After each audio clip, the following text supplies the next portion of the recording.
because we've got the people who know what they're doing, we've got the technology, and then it's a process of just rolling that out to the additional states. So do you see the rest of the states getting as big as Nevada? I mean, obviously Nevada has been there for a while and very established, but do you see ultimately that the rest of the states, as they sign on, that they will be as big a marketplace? Well, certainly the major states will be. I mean, you would think that New York, California, states with big populations will ultimately become as big, if not bigger, than Nevada. But, that's a function of things like tax rates, what the regulation is as well. Pennsylvania is a great example of that, where the market will be stunted because of the tax rate that's in place there. So ultimately, how big the markets get will be a function of public policy decisions. Well, here comes a big moneymaker for you guys, hopefully, because March Madness has arrived. In fact, one of the bookmakers, and they were talking about Duke. A lot of people are betting on Duke now. And in fact, the bookmaker for you guys. And he said, yeah, we love it because it was at plus 220, plus 240, and now Duke is at plus 200. Look, Duke is sort of the college equivalent, perhaps, of the New England Patriots. During the Brady and Bob Kraft and Belichick era. Duke under Coach K. They seem to be there. Every year in one form or another, and they're certainly the hot team coming into the tournament this year. How much money do you think that the bookmakers, not just yourself, but all over, could make on this March Madness tournament? Yeah, look, to some extent it'll depend on the results, but the way it typically is the first weekend of March Madness is really the key part of the tournament, and that's when you see people getting really enthused about it because there's so many schools in and everybody's still live, and even if their team is a smaller school, they've got the hope of the Cinderella run that's in it. And so historically in Nevada, the first 4 days would equal the Super Bowl. Then it was the first then it was 3 days would equal the Super Bowl. As it increased. Now in Nevada, it's about the first 2 days, the Thursday, Friday, are the equivalent of what we do during a Super Bowl. So it's gotten really, really big.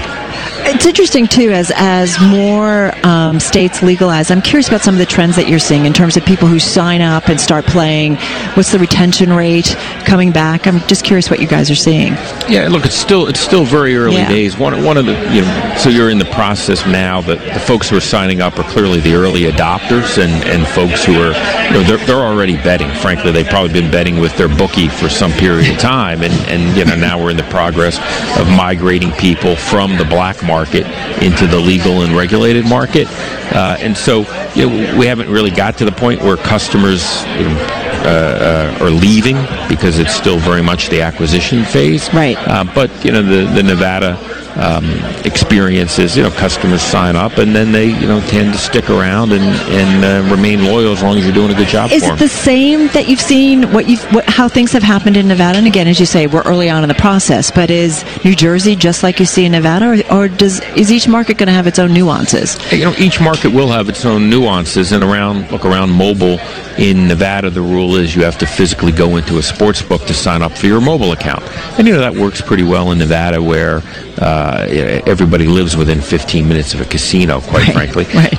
Contrast that to New Jersey, where you can sign up remotely for a mobile account, which is the right model in New Jersey, where all the casinos are concentrated in Atlantic City, and then you can also sign up at a couple of racetracks. But some people live more than an hour from the closest sports book, and so the ability to register remotely is important. Got about a minute left, and you mentioned about bookies. Yes, Benny is mad at me already, but I've said too much already. But it brings up the point that as we get more people into this, as more casinos get into this, and the sports betting all around the nation, it's going to have to be more competitive about what you offer for odds. Is that true? Well, look, I think Benny, in your friend's case, and there was a fellow named Tony Fernakis who was my dad's bookie. back in Wilmington, Delaware.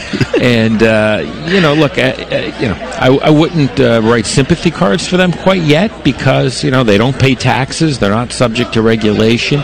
They've got decades-long relationships with their customers in some circumstances. They offer credit.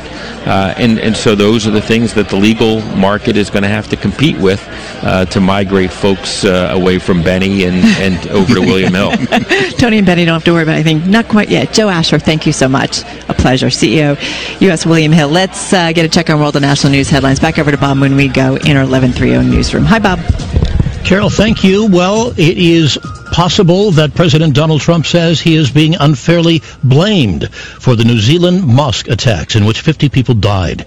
Trump accuses news organizations of working overtime to blame him for what he calls the horrible attack in New Zealand. He added in a post on Twitter, they will have to work very hard to prove that one. Trump was asked last week whether white nationalism is on the rise globally, and in contradiction to data, he played down the threat. I don't really. I think it's a small group of people that have very, very serious problems. I guess if you look at what happened in New Zealand, perhaps that's a case. I don't know enough about it yet. The gunman in last week's massacre left a document in which he called himself a white nationalist and referred to Trump as a symbol of renewed white identity. Department of Homeland Security Secretary Kirstjen Nielsen delivered her State of Homeland Security address today and mentioned last week's mass shooting in New Zealand. In the wake of the New Zealand tragedy, I want to make one thing very clear. We will not permit such hate in the homeland. Nielsen said she's offered New Zealand her department's full support. The Atlantic Coast Conference comes into the NCAA tournament with 3 number 1 seeds, but no league has put 3 teams in the Final Four since 1985. That year, Georgetown and St. John's arrived as Big East behemoths, only to be upstaged when conference rival Villanova took the title. The ACC's top-seeded trio this year is Duke, North Carolina, and Virginia. Global news, 24 hours a day. On air and at TikTok, on Twitter. I'm Bob Moon.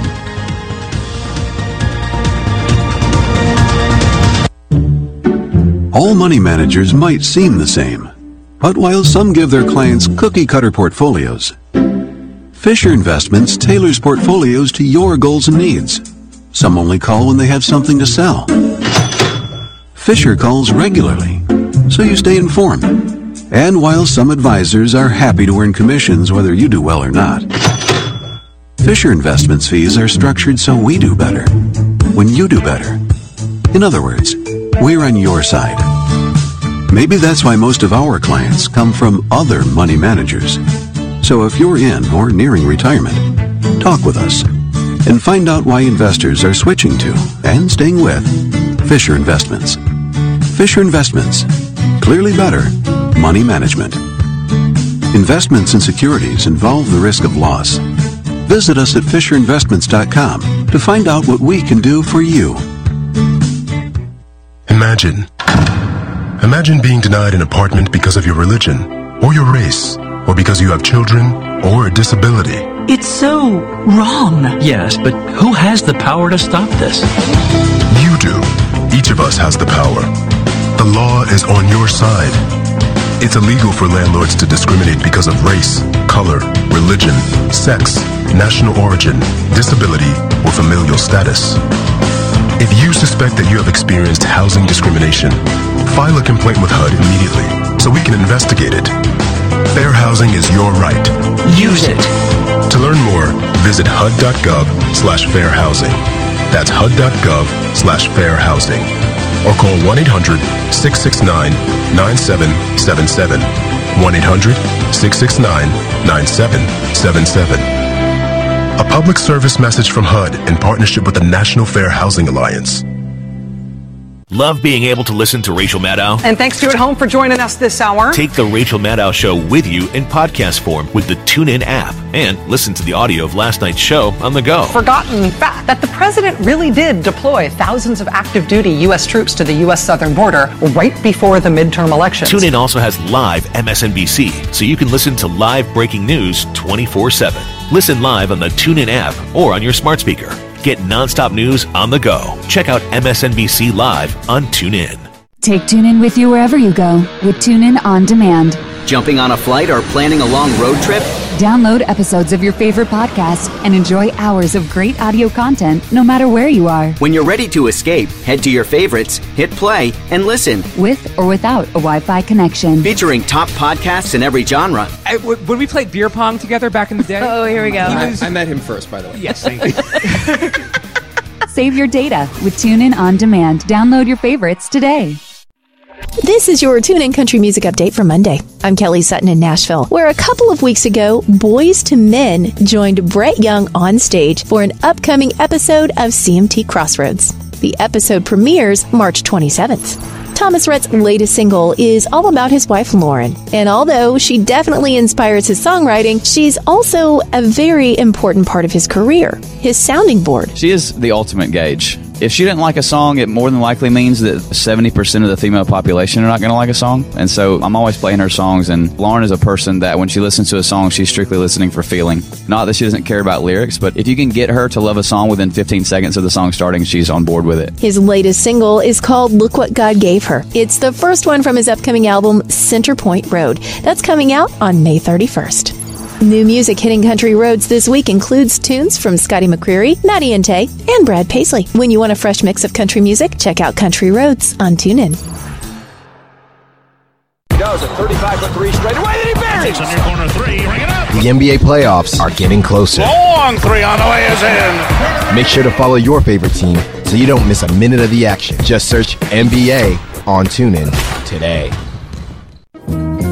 Hey, I'm Anthony Valadez, and I want to share one of the cool stations that I host and curate on TuneIn. It's called Indie. Indie is your best source for discovering underground hits and slept-on gems from across the world of independent music. Unfiltered by genre, you never know where I'm going to go. I might drop Little Dragon into Tribe Called Quest into some classic jazz, but you can always expect to hear exciting new sounds from across the musical spectrum. Discover new music with me on Indie. What if you could keep up with network news even when you're on the go? With TuneIn Premium, you can listen to Fox News Talk, CNBC, MSNBC, and more without any commercial interruptions. Breaking news without the breaks on TuneIn. Always in good taste, always in style. In business for 50 years, Hyde Park Antiques showcases the most extensive and finest inventory of pure 18th and early 19th century English furniture on either side of the Atlantic. Simply set foot in our 20,000 square foot gallery and you're transported to another time. Living with antiques brings a feeling of continuity with the graciousness of the past and the sense of assurance into the future. Hyde Park Antiques acquires antique furniture from estates and from across the globe. No reproductions. Each piece is absolutely genuine and of the period represented. See our stunning collection online at HydeParkAntiques.com. That's HydeParkAntiques.com. Hyde Park Antiques, where good taste never goes out of fashion. What would you say about the firm that supports your advisory practice? I love that I can call in and get expert advice. I love that you answer the phone and that I'm not a number. I love the sense of community. The culture is great and I love the service. Real quotes from real advisors. In fact, advisors are head over heels about Commonwealth Financial Network. And it shows. J.D. Power has named us highest in independent advisor satisfaction among financial investment firms 5 times in a row. Why so smitten? Maybe because we've been putting relationships first since 1979, starting with our accountability to you and your clients alone. The consistent investments we make to ensure that you have every possible tool, support, and competitive advantage. And the fact that you can trust us to have your back through both good and challenging times. Visit Commonwealth.com and find out what it feels like to be swept off your feet. Member FINRA SIPC, a registered investment advisor, broker-dealer. For J.D. Power 2018 award information, visit jdpower.com/awards. Global news 24 hours a day at Bloomberg.com, the Bloomberg Business app, and at TikTok on Twitter. This is a Bloomberg Business Flash. Spent most of the morning in the green, and then things turned around a bit. Early gains, and the benchmarks all but vanished after an early surge at the start of the week filled with potentially significant catalysts from central bank meetings, geopolitical developments, and economic data. Treasuries held steady, and the dollar did drift lower. We check the markets every 15 minutes throughout the trading day on Bloomberg Radio. S&P 500 is now up 0.2%, up 5. The Dow is a little change, down 1. The NASDAQ is a little changed, up 2. The 10-year is down 3/32. The yield is 2.59%. West Texas Intermediate crude oil is up at 0.8% at $58.99 a barrel, while COMEX gold little changed at $13.0270 an ounce. The dollar yen, 111.40. The euro, $1.1327. The British pound, $1.3223. That's a Bloomberg Business Flash. I'm Greg Jarrett. You're listening to the Bloomberg Business of Sports Summit with Carol Master, Jason Kelly, and Michael Barr on Bloomberg Radio. Business of Sports Summit. Carol Master, Michael Barr, Jason Kelly going to join us shortly. So our next guest brought Thursday Night Football to Twitter. That move really putting Twitter on the sports map. But keep in mind that Twitter has so many relationships with pretty much all of the top sports leagues. Let's get into it with Laura Froelich. She's Senior Director, Head of U.S. Content Partnerships at Twitter, former Global Head for Sports Partnerships. You do it all, don't you? I have a great time doing it, yes. And we should say that Bloomberg also partners with Twitter on the global news feed, TikTok. I'm always curious about the sports partnerships. You just got to be everywhere, don't you? Well, you know, at Twitter as a platform, we have incredible fans who are everywhere. And I think because of the nature of our platform being a global, open, conversational platform, we do have that fandom coming from everywhere. And I think that's a great value proposition to our partners because they are looking to expand their footprint. They know that their fans aren't necessarily all based here in the U.S., and they're looking to expand. And Twitter is really a great platform that helps them do that. On a basic level, I remember a long time ago when Twitter came out, and I used a quote from an athlete on Twitter and got dressed down as like, "We never quote Twitter." Like blah blah blah. Well, now that is all changed because athletes have realized, hey, this is the best way to get my side out to all the people. Yeah, I mean, it's a really fantastic opportunity, to your point, to have a direct connection to your fans. You know, you can speak in your own voice. You can hear how they're feeling. It's a really great sort of symbiotic relationship that fans can have with their favorite athletes. And another thing that was really fun about it is that the athletes can connect with each other and talk to each other, and we as fans can see that happening too. That's super fun. Yeah, right. We were just talking about activism, right? And this is a way for players to kind of support each other. I'm curious, since you guys got into the world of sports, where are you seeing the most activity, the most significant trends, growth? Is it from the sports players? Is it from fan reactions? Is it from the games itself? What are you seeing? It's really all of the above, and I think what really helps our partners be successful on our platform is they and we really listen to the conversation that's happening so that we can then advise them on what's the kind of content that our fans have the biggest appetite for. So then we use that to inform, here's the kinds of content that's going to get the most engagement from the most valuable audience when they're the most receptive, given the nature of Twitter. You know, really there are other platforms out there that are very much look at me, whereas Twitter is very much look at this and all the conversation that's happening around it. So we take advantage of that. So which kind of content actually gets the most responses? Yeah, I mean, what we're talking to our partners about now and what you saw us announce, for example, with the NBA recently, is content that is complementary, not competitive to what they're already doing on broadcast. You know, Twitter has always been that fantastic second screen that you can be with other fans talking about the games while they're happening. We're continuing that with the ability to vote on an ISO cam for the second half of 20 NBA games this season. Oh my God. So, you know, they put a vote out for 4 players, and then the winning player gets the ISO cam for the second half of the games. Wait a minute. Old man Barr needs to clarify something. Sure. The ISO cam, explain that to me, please. Yes, of course. So the NBA will put out a vote, and actually our partners at Turner as well, NBA on TNT, they say which of these 4 players, you know, LeBron, Russell Westbrook, Steph Curry, Giannis, you know, which one of them do you want to see on just them playing. So the game is going on the linear broadcast, but you want to focus specifically on this one player.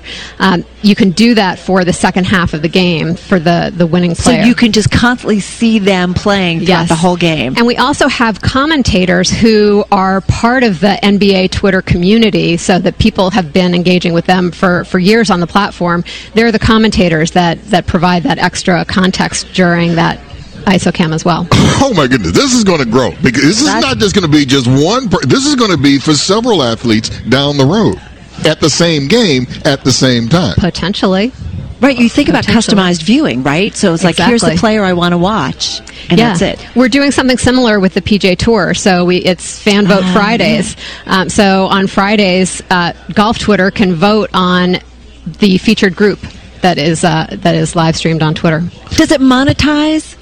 It does in spades. So that's one of the things that we because I make some money, right? It. Well, no, right? Because right? I mean, I love Twitter. I love it. But the argument has been, how do you guys monetize it? There's tons of people using it. It's amazing how it guides the conversation, whether it's sports, whether it's general news, but how do you monetize it? Yeah, so we have a sponsorship model that has been very successful that we've built over the course of the last over 5 years. So brands obviously want to be associated with this premium content. They also want to reach the incredibly valuable audience that's on Twitter. So we give them the opportunity to have their advertisement be the pre-roll in front of the video highlights and the live streams, and then they get to distribute that content from these premium publishers to their targeted audiences across our platform. So not only the people who are following the NBA, for example, but they can target the folks who are interested in NBA, who are likely to buy their product. All the sophisticated targeting capabilities that Twitter has are at their disposal, and then they can deliver the content to fans. If my leg is shaking, just because I can see the excitement of what's going on. Was your leg shaking? That's why the whole thing was shaking. What this means is not only just the player, obviously with any team you want, because you can go anywhere, not just any state around the world. If I want to see the Detroit Pistons lose, I can go ahead or win. I should say that. I can see them anywhere, any place, anytime when you guys set this up on Twitter. Yeah. I mean, I also think it's worth pointing out that even, all along, Twitter has been able to provide that to you, right? Because we've had the conversation around these games and around these teams and around these players, for time immemorial. And so now it's being enhanced even further with, live video content, highlights, and such. So it's just taking it, what has always been there, to that next level. What are you missing in terms of the sports world? Because have you locked up all the agreements, or there's always more out there? Yeah, I mean, we are doing all kinds of deals all the time, and we started the year with a bang, and we are not slowing down at all.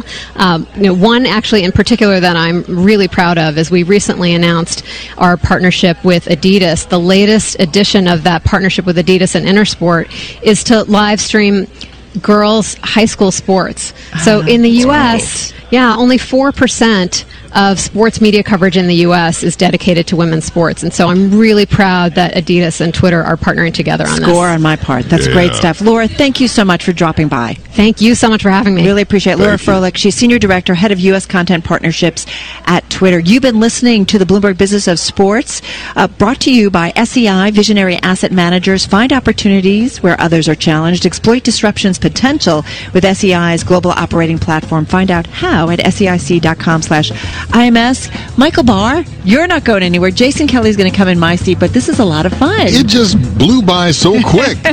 Just an hour long is like blam. That's it. It's like, what happened? Let's go courtside. I want to go watch a game. Yeah, I'm with you. Don't go anywhere. We've got more of the Business of Sports Summit. This is Bloomberg. I listen to news podcasts on TuneIn. This is TuneIn. Flight tracking data from the website Flight Radar 24 tells us that the plane was seesawing. This is TuneIn too. Plays it off the Kachuk with the empty net.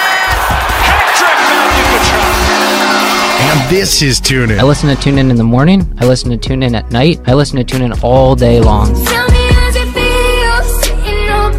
Why don't you explore TuneIn today? Podcasts, sports, news, music, and more. He does a 35-foot three straight away, then he buries Nice on your corner three. Ring it up. The NBA playoffs are getting closer. Long three on the way is in. Make sure to follow your favorite team so you don't miss a minute of the action. Just search NBA on TuneIn today. This is your TuneIn Country Music Update for Monday. I'm Kelly Sutton in Nashville, where a couple of weeks ago, Boys to Men joined Brett Young on stage for an upcoming episode of CMT Crossroads. The episode premieres March 27th. Thomas Rhett's latest single is all about his wife, Lauren. And although she definitely inspires his songwriting, she's also a very important part of his career, his sounding board. She is the ultimate gauge. If she didn't like a song, it more than likely means that 70% of the female population are not going to like a song. And so I'm always playing her songs. And Lauren is a person that when she listens to a song, she's strictly listening for feeling. Not that she doesn't care about lyrics, but if you can get her to love a song within 15 seconds of the song starting, she's on board with it. His latest single is called Look What God Gave Her. It's the first one from his upcoming album, Center Point Road. That's coming out on May 31st. New music hitting country roads this week includes tunes from Scotty McCreery, Maddie and Tay, and Brad Paisley. When you want a fresh mix of country music, check out Country Roads on TuneIn.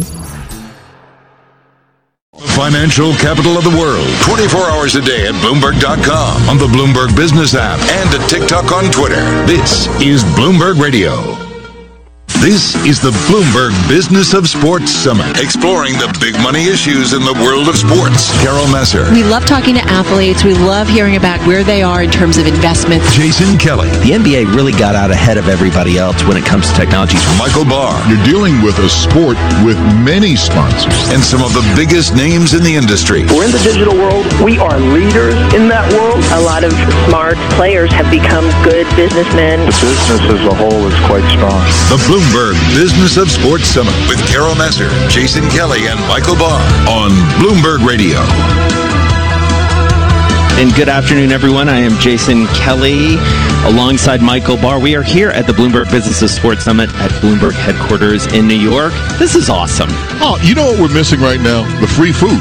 Yeah, we got true. water, but water isn't tasty. And like Barr, you always got to complain about something. We're talking about talking to the most important people in sports, and here you are. Coming up, we've got a lot of fun conversations. Some new leagues we're going to be talking about. The XFL, a revival in that case, but also talking about Premier Lacrosse League. Paul Rabel going to be with us later on in the hour. Michael.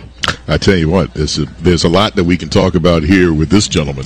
It is. I am excited about Very excited. Luck. Oliver Luck is going to be the first on the dais here with us. But first, let's get a Bloomberg Business Flash with Charlie Pellet. Hi, thank you very much. Here's what's going on. We have got the Dow, the S&P, and NASDAQ all advancing right now. Early gains in equity benchmarks all but vanished after an early surge at the start of a week that is filled with potentially significant catalysts from central bank meetings, geopolitical developments, and economic data.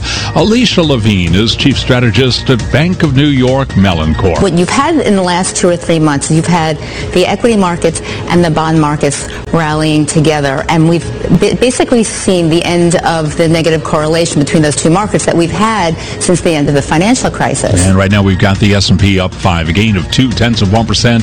NASDAQ up 5, that is a gain of 0.1%. The Dow up 9 points, a gain there of less than 0.1%. 10-year down 4/30 seconds, the yield 2.60%. Gold little changed, up 30 cents the ounce, 13.02. West Texas Intermediate crude up 0.9%, 59.06 a barrel. Boeing lower on heightened scrutiny by regulators and prosecutors over whether the approval process for the company's 737 MAX jetliner was flawed. Boeing shares, they are down now by 2.5%. IHOP plans to open its first location in Pakistan by the end of the year. Part of the American Pancake Restaurant's efforts to seek new revenue abroad. The first branch will open in Karachi. It is 1:02 on Wall Street. Time now for the Market Drivers Report with a focus on American depository receipts. And here is Dave Wilson. Thanks, Charlie. ADRs are higher along with U.S. shares. The S&P ADR index up almost 0.5%, and the S&P 500 has a gain of 0.2%. Deutsche Bank has climbed 4.1% in U.S. trading. The lender agreed to begin merger talks with rival Commerzbank that are supported by the German government. People familiar with the matter said Finance Minister Olaf Scholz agreed that he wouldn't oppose tens of thousands of job cuts needed to make the deal work. And Commerzbank's ADRs are up 7.2%. Brazil's Ambev has risen 5.2%. The newspaper Valor said industry data pointed to strong beer sales during the country's Carnival holiday. Ambev is a unit of Belgium's Anheuser-Busch InBev, which is up 0.9%. Germany's Adidas, also known as Adidas, has fallen 2.4%. The athletic wear maker was cut to the equivalent of hold from buy at Evercore ISI. The downgrade followed the company's forecast last week that sales growth will slow this year. And Italy's Prada has lost 9.8%. The luxury goods maker's earnings unexpectedly dropped last year because of a slump in Asia. Prada cited a decline in spending by Chinese visitors to Hong Kong and Macau, Charlie. And we thank you very much, Dave Wilson, following those American depository receipts. Recapping stocks higher, little changed. S&P up 5, a gain of 0.2%. I'm Charlie Pellet. That's a Bloomberg Business Flash. Back we go to Jason Kelly and Michael Barr at the Bloomberg Business of Sports Summit. Charlie, thank you very much. I'm Michael Barr, and the man who knows what he's doing is Jason Kelly, who's sitting next to me. And we're having a good time talking to a lot of people here about the sports world. And we have a man, now I'm going to mention the last name Luck. Now, I'm not, dropping any names, but there's a gentleman here who has a very famous son who also played in the National Football League, Oliver Luck, and he is now the commissioner and the CEO of the XFL. Thank you, sir, for joining us. Michael, I'm glad to be here. Jason, how are you? Doing very well. Well, we're so excited to have you here, in part because we are on the verge of seeing the XFL all over again. Tell us why now. So there was the XFL 2001. Football fans remember it. A lot of folks don't, and it wasn't, quite honestly, a good look in terms of football. But Vince McMahon, about a year ago, announced that he wanted to relaunch the XFL, I think for a number of reasons. But the league that we are in the process of building will launch February of 2020, the weekend after the Super Bowl. The league that we're in the process of building is going to be a league for serious football fans, where the game is taken seriously. It's an up-tempo, fast-paced kind of a game, fewer breaks, fewer stoppages. That's one of the things that football fans complain about. We've got some innovations that we're looking at doing, but things that we believe will improve the game. And it's a tough game to improve because right now, I believe, as many fans do, that whether it's the NFL or major college football, it's probably at an all-time high in terms of the way the game is being played and the quality of the game. So we think, though, there are a number of places that we can innovate and be a little bit different. Now, I did like He Hate Me. Remember that? That was good. I did remember that back in the day. But hey, now, that guy whose real name was Rod Smart, he played in the Super Bowl. He was a good football player, played for the Panthers when they went to the Super Bowl back in, I think, 2004 maybe or so. But a solid player. But that was overshadowed by the nickname in the back of the jersey. That's something, though, about that league back then and now today. You mentioned it'll be more serious, but there was some fun moments. Will we see something like that? Oh yeah, I think we'll have plenty of fun moments, and again, we'll do some things that are different. What we don't want to do is have gimmicks, right? Americans care about football. It's become sort of our secular religion, right? And our stadiums are our cathedrals in a sense. So they really care deeply about the game. So I think we want to avoid anything that sort of smacks of gimmickry. But that again doesn't mean we can't innovate and do some things that are a little bit different. Think about it. 2001, nobody was worried about head trauma.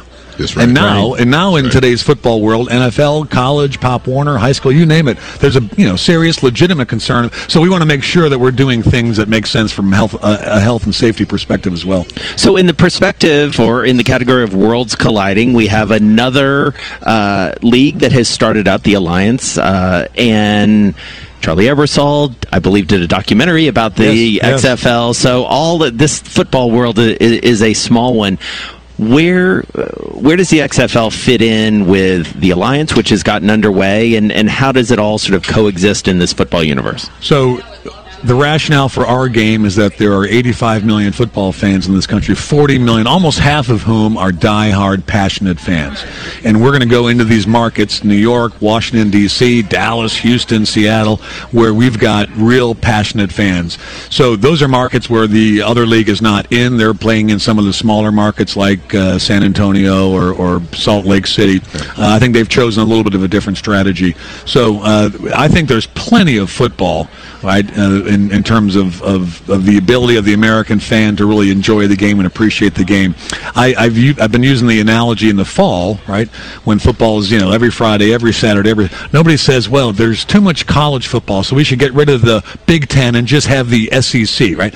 People don't say that. So my sense would be that there's plenty of space for all of us to coexist. We focused on our markets and we've watched the alliance. I think they've done some things very well, some other things that I didn't think went so well, but I think we've got our own business plan and our own sort of ideals. Well, I bring up gambling a lot because I'm a heathen, and I am.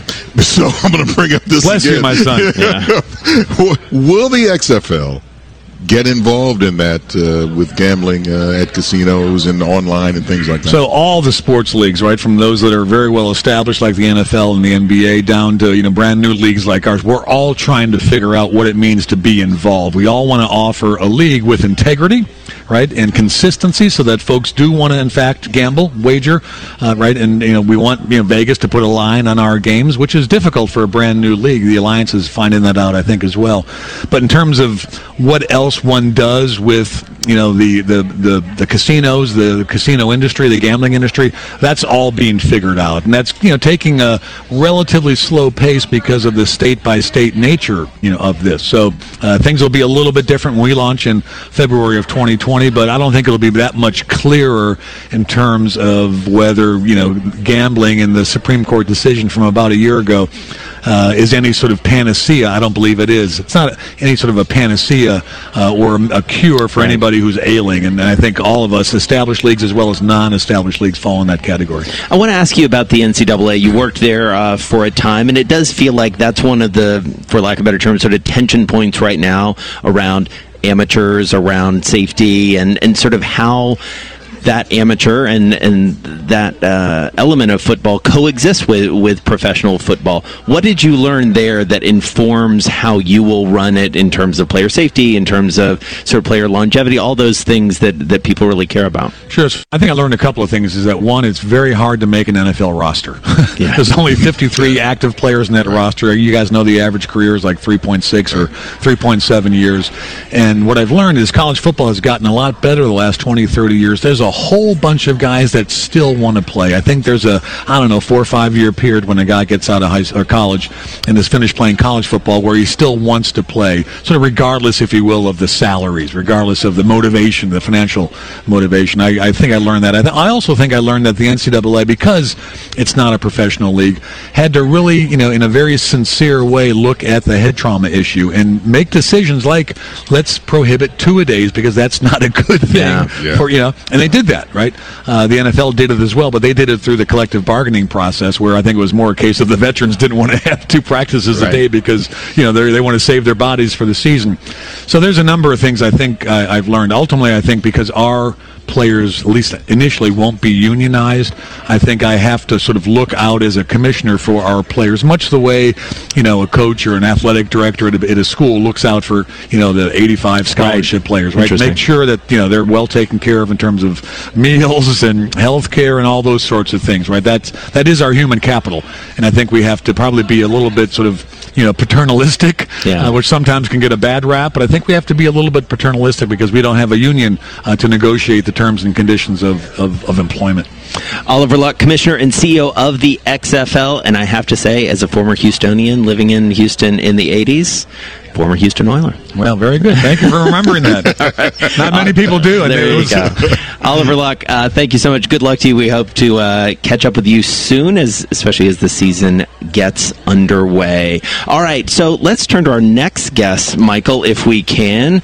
A friend of the show of sorts. I've got to know him a bit over the years. Don Cornwell, he's a partner over at PJT Partners, knows all the ins and outs of the sports business world. We've talked a lot over the years. Don, thank you for joining us. Good to see you guys. Hello.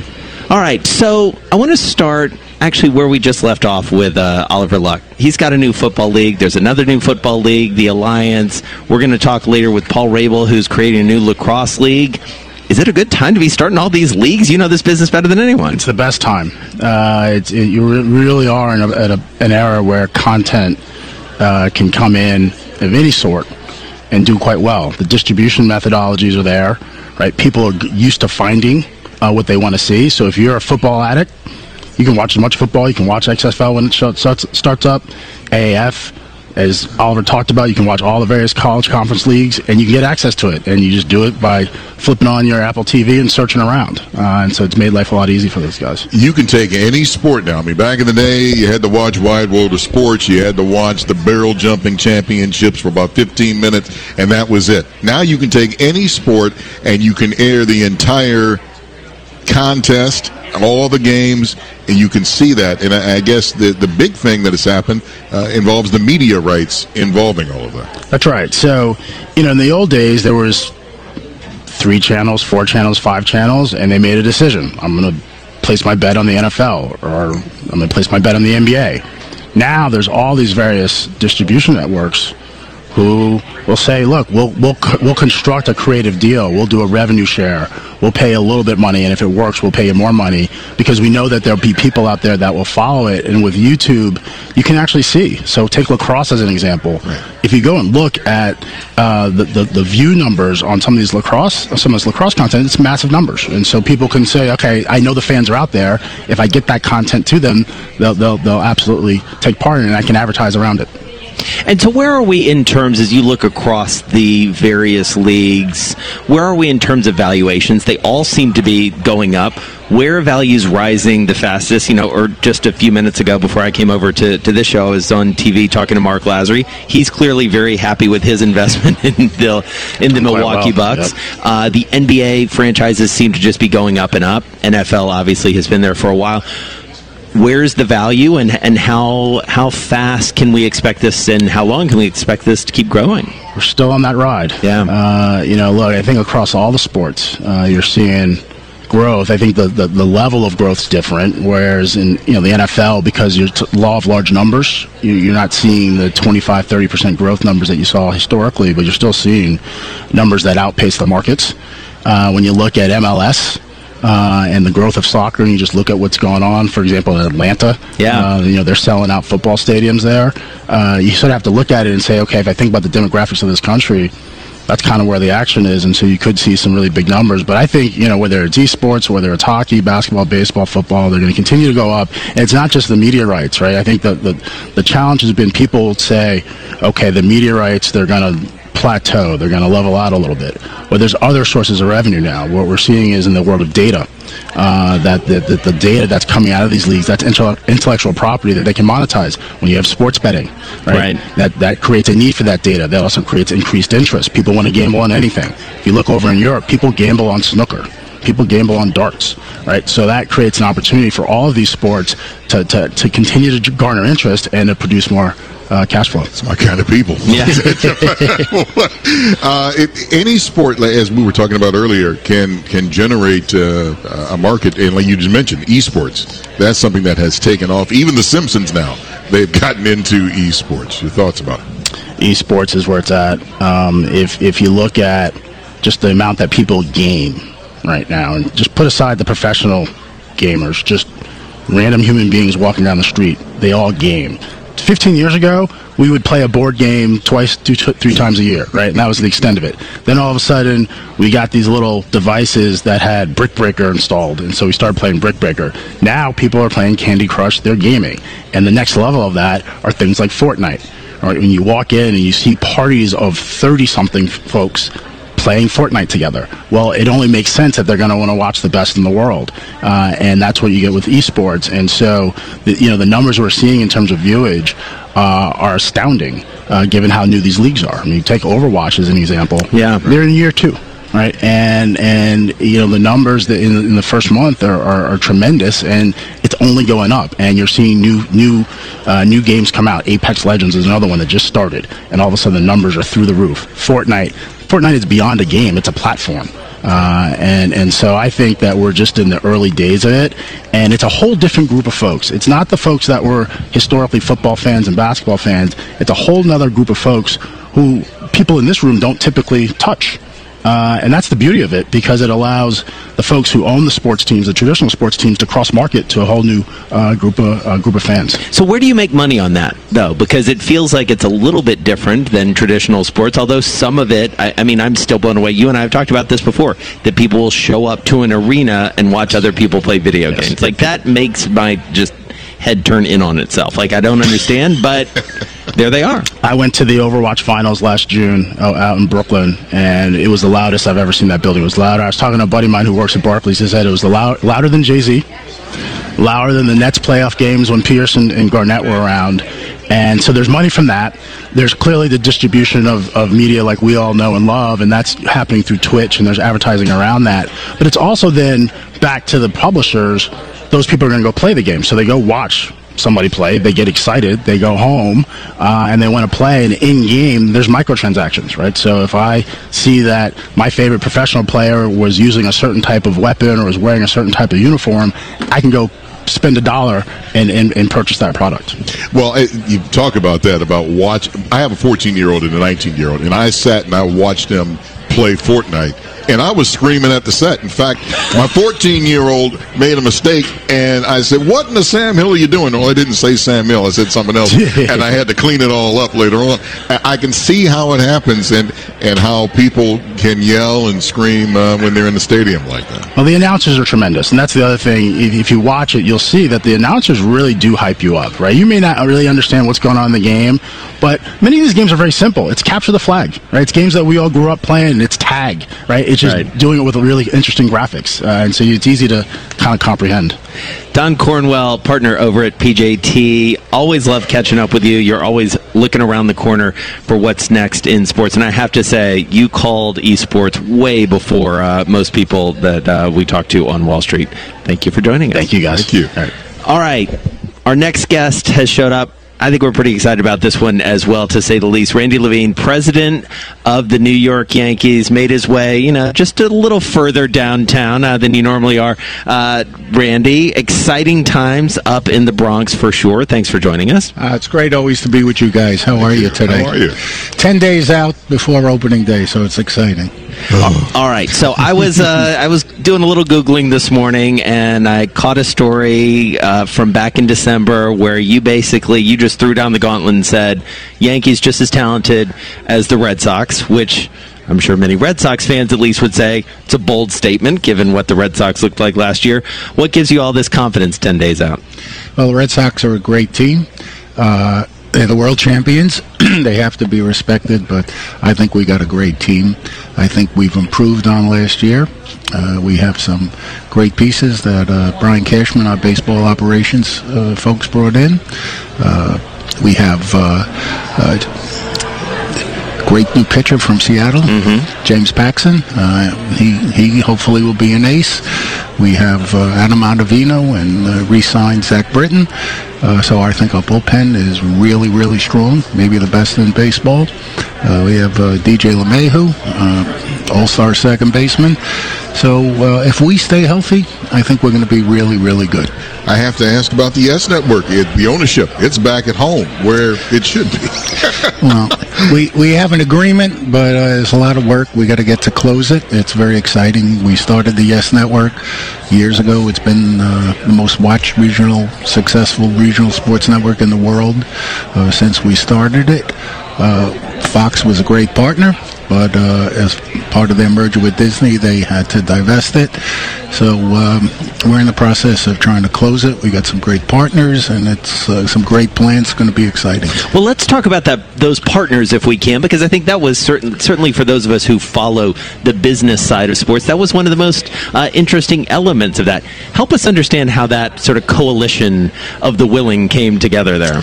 Well, I only speak from because we haven't closed the deal. I'll just give you what our perspective was. Yeah. I think as this industry changes from what we call a linear, just cable distribution industry to more of a streaming and over-the-top, we wanted to have a coalition of partners to cover all aspects as that moved forward. Cover all the bases, as it were. That cover all the bases. Harder. Couldn't help myself. So we feel we have that. We feel we have people who really can bring the greatest ideas and the best know-how that we navigate and improve the linear system, and as we move to a digital system, we're in the forefront of that. I have to ask about baseball in general. I mean, there have been moves now to speed up the game, where a pitcher's clock has been talked about, changes about pitchers. Your thoughts all about that?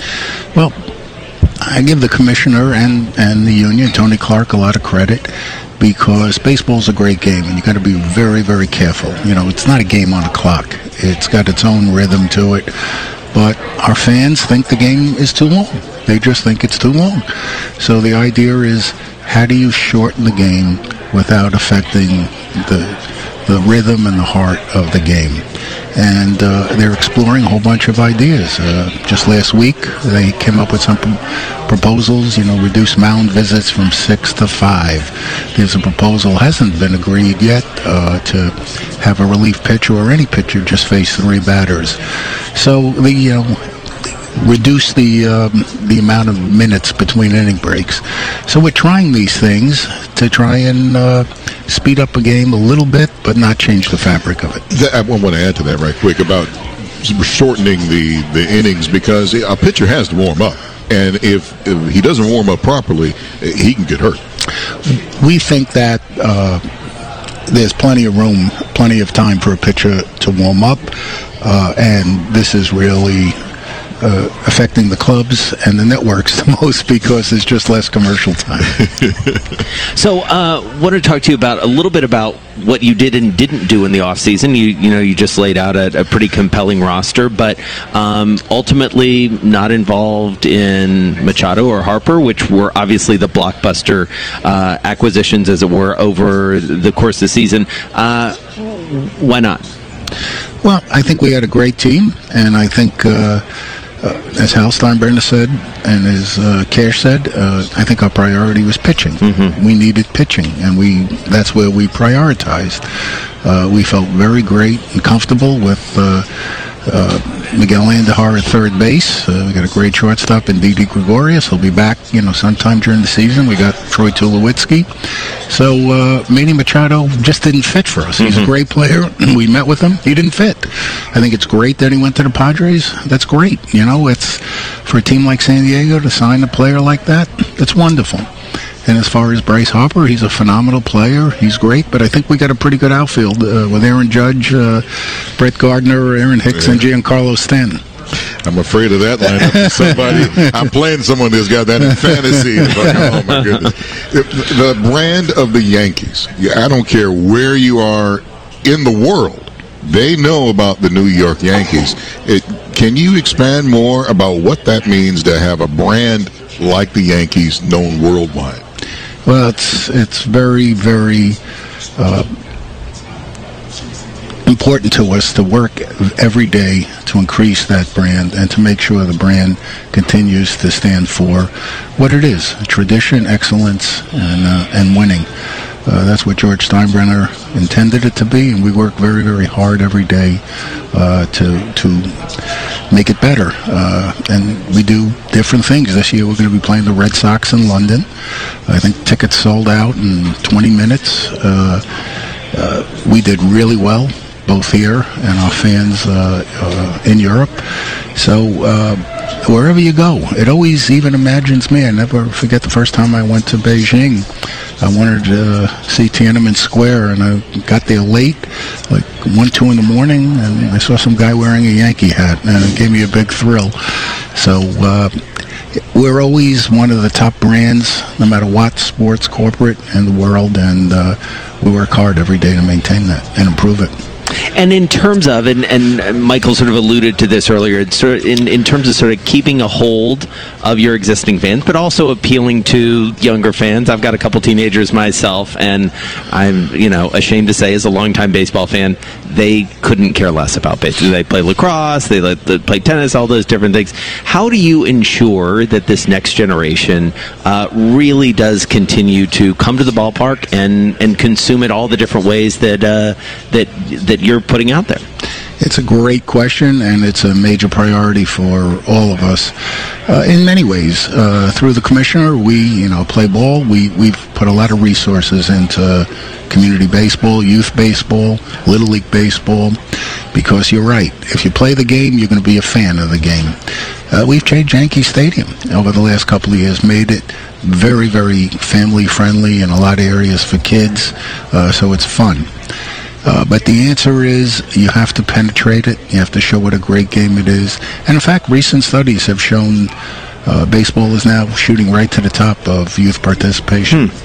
Is the game, do you believe that, how can I say this delicately, everybody digs the long ball.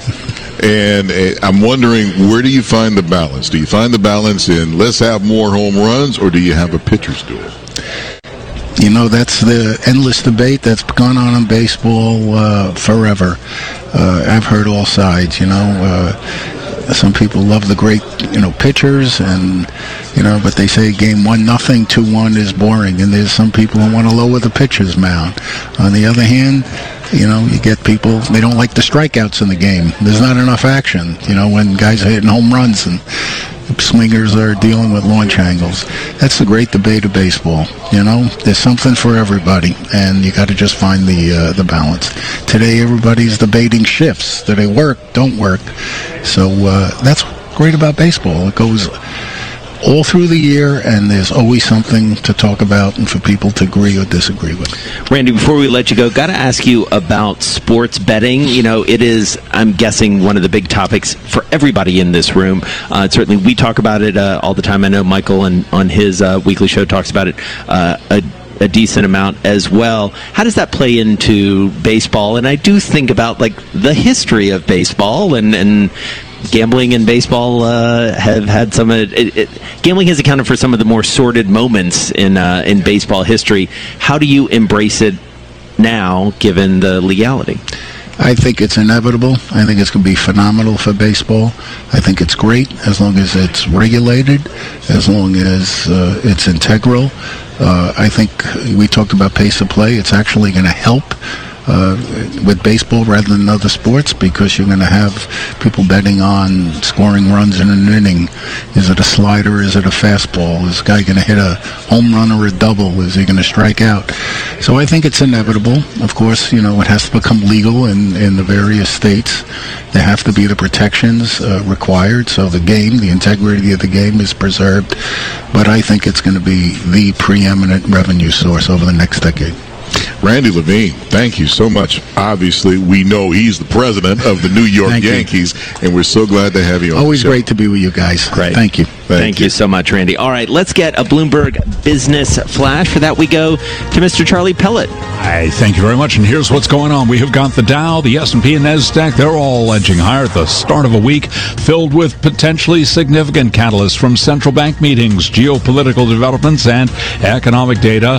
Wall Street is looking ahead to the outcome of this week's Fed meeting. Bill Baruch is president of Blue Line Futures. The dollar is weaker ahead of this Fed meeting, and really the Fed has been dovish, and we expect them to stay dovish. They're not expected to hike at all in 2019. And I would keep a very close eye on the currencies as we head into this, because if they confirm with the dot plot that they're not going to hike this year, as well as a timetable to finish unwinding that balance sheet, we could see the dollar sell off further. And right now we do have the 10-year down 3/32 yield, 2.59%. The Dow Jones Industrial Average up 10, higher by about 0.1%. S&P up 5. That is a gain of about 0.2%. NASDAQ up 8, a gain of 0.1%. Gold, little change, down 23 cents the ounce, 13.02. West Texas Intermediate crude oil right now WTI up by 1%, 59.08 a barrel. Boeing shares slumping again today, down 2.3%, weighing on the Dow. Boeing falling on heightened scrutiny by regulators and prosecutors over whether the approval process for the company's 737 MAX jetliner was flawed. Princeton University economist Alan Kruger, who served as chairman of President Obama's Council of Economic Advisors and was one of the profession's top experts on the labor market, died over the weekend. He was 58. Princeton announced his death in a statement on its website without giving a cause. Again, Alan Kruger, dead at age 58. Recapping, stocks higher, S&P up 5, a gain there of 0.2%. I'm Charlie Pellet. That's a Bloomberg Business Flash. You're listening to the Bloomberg Business of Sports Summit with Carol Master, Jason Kelly, and Michael Barr on Bloomberg Radio. Yes, indeed. We are here at Bloomberg headquarters in New York. This portion of the show brought to you by Sector Spider ETFs. Why buy a single stock when you can invest in the entire sector? Visit sectorspdrs.com or call 1-866-SECTOR-ETF. JETS. I just want to say that. I always love saying that. We love that you're saying it. Neil Klein, president of the New York Jets. Thank you so much, sir, for joining us. Thanks for having me, guys. Well, you got a big guy. You picked up the running back that everyone wanted, Le'Veon Bell, so he's with you guys now. We're excited to have him. This is a time of year where there's a lot of excitement. It really is the start of the season for all intents and purposes. You start with free agency, leads to the draft. Pretty soon you're in training camp and getting ready for preseason and the regular season. So having a guy like Le'Veon is very exciting. So tell us about the deal. Like what take us inside the boardroom there. He comes available. What's the strategy, and was this the single thing you wanted going into this offseason? So these are better questions for our general manager, of course, who strategizes. Well, we know you were in the room. Come on, who wants to strategize on how to continue to really add weapons on the offense, shore up the defense, and I think free agency is opportunistic. I think you don't know who's necessarily going to be available. Yeah. You don't know if they're necessarily going to accept a deal from the Jets. So there's just a lot of moving parts, and I think they have a lot of different scenarios that they work through to ultimately land on the group of guys that come to your team. We have talked with many of the sports heads of sports teams, and I'm going to ask you the same thing. One of the biggest things for a fan when they come to the game, it's way more now than just selling popcorn. They have to have that experience at the stadium, and I've seen more and more people bring that in. And I guess I'm going to ask this angle. Atlanta, the Falcons, they set up a pricing range for food pretty cheap.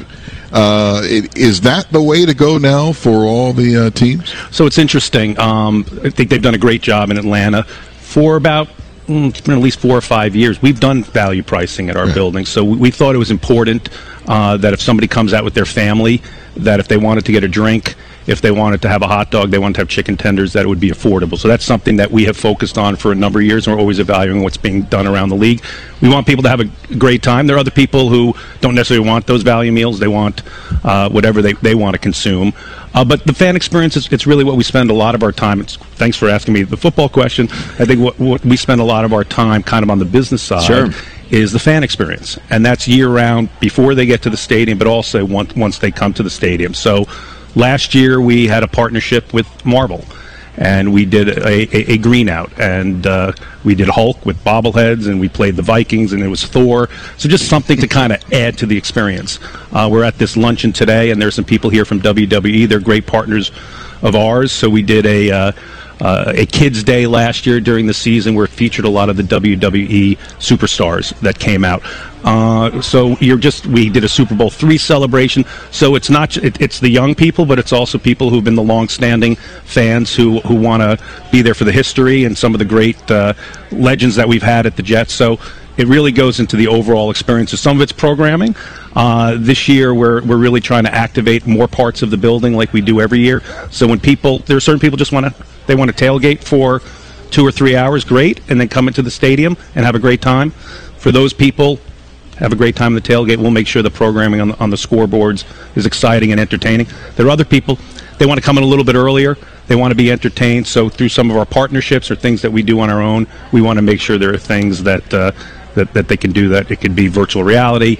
It could be simple things where the kids are able to run around and measure how fast they went. So we do a mini combine once they get inside the gate. So, Michael, you hit on the right thing, which is how do we continue to entertain?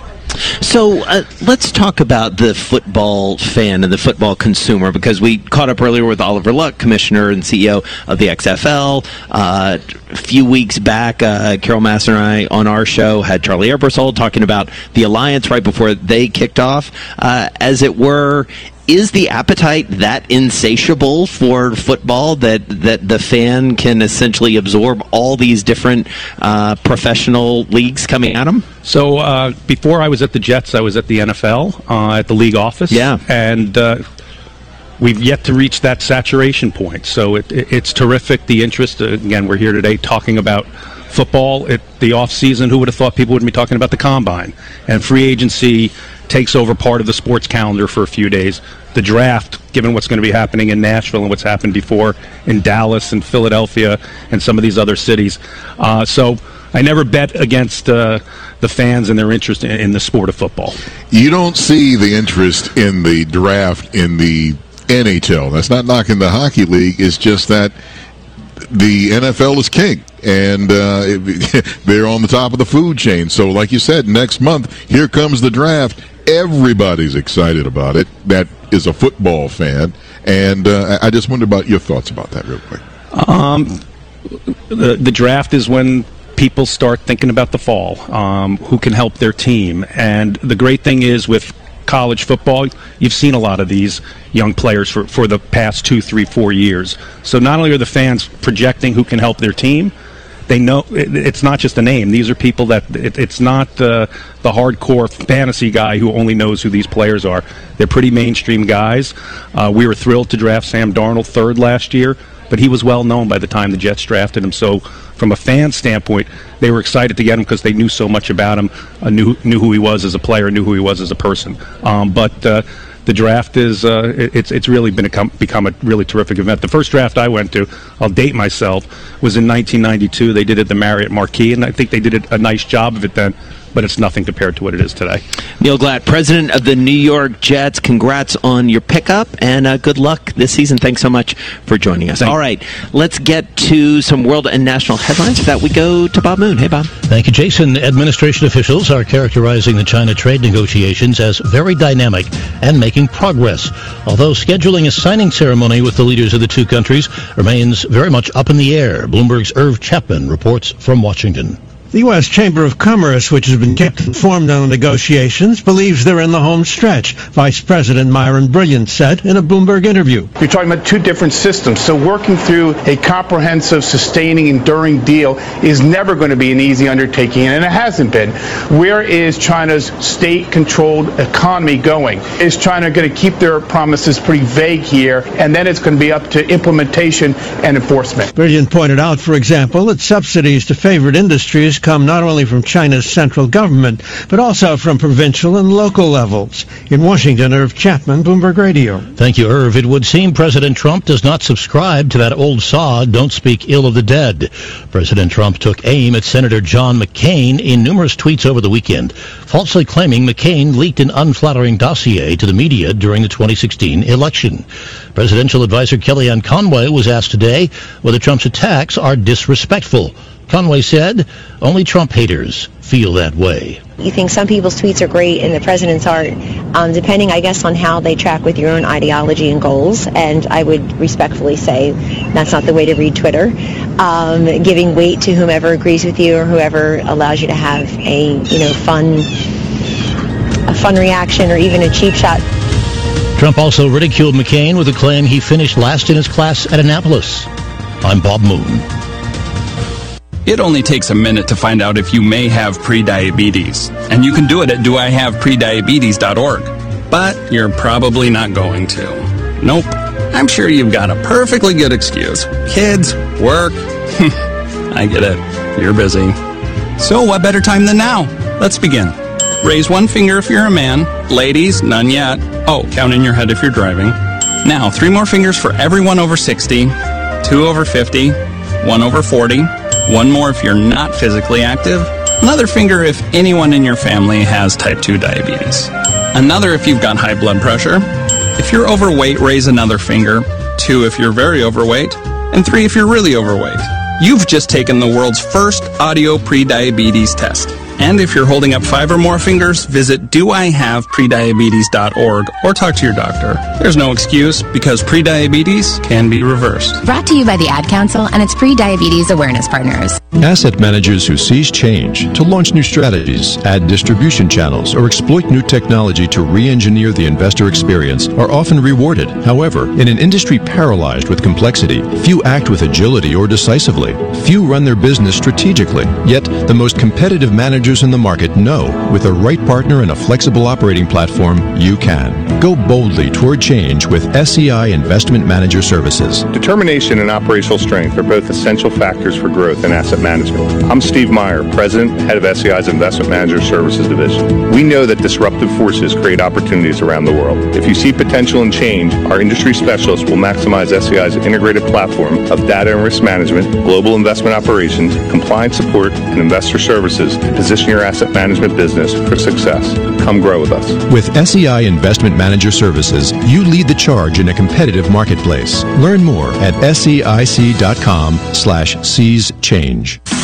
I'm Kelly Sutton, and I want to invite all you country music lovers to my home for country music, Country Roads. Just search Country Roads on TuneIn to discover today's hottest country songs from some of my friends. I miss me more. This is Kelsey Ballerini. Hi there, I'm Chris Young. I'm Tim McGraw. Hey, it's Casey Musgraves. This is Jason Aldean. I'm Luke Bryan, cruising the country roads with you. The biggest country music party is happening 24/7 on Country Roads, direct from Music Row in Nashville. Exclusively on TuneIn. Hey, TuneIn listeners, did you know that in addition to your favorite news, sports, and music, TuneIn also has podcasts? Head over to the podcast section today to listen to popular genres like true crime, comedy, and politics. Your favorite celebrity might even host a podcast. Start listening today on TuneIn. Does a 35-foot three straight away, then he buries. It's under corner three, ring it up. The NBA playoffs are getting closer. Long three on the way is in. Make sure to follow your favorite team so you don't miss a minute of the action. Just search NBA on TuneIn today. Take TuneIn with you wherever you go with TuneIn On Demand. Jumping on a flight or planning a long road trip? Download episodes of your favorite podcasts and enjoy hours of great audio content no matter where you are. When you're ready to escape, head to your favorites, hit play, and listen. With or without a Wi-Fi connection. Featuring top podcasts in every genre. And it's not the healthiest story, actually. Stalked him? Yeah, stalked him, banged on his door, asked for guitar lessons, and they went at him like a praying mantis. Save your data with TuneIn On Demand. Download your favorites today. What if you could keep up with network news even when you're on the go? With TuneIn Premium, you can listen to Fox News Talk, CNBC, MSNBC, and more without any commercial interruptions. Breaking news without the breaks on TuneIn.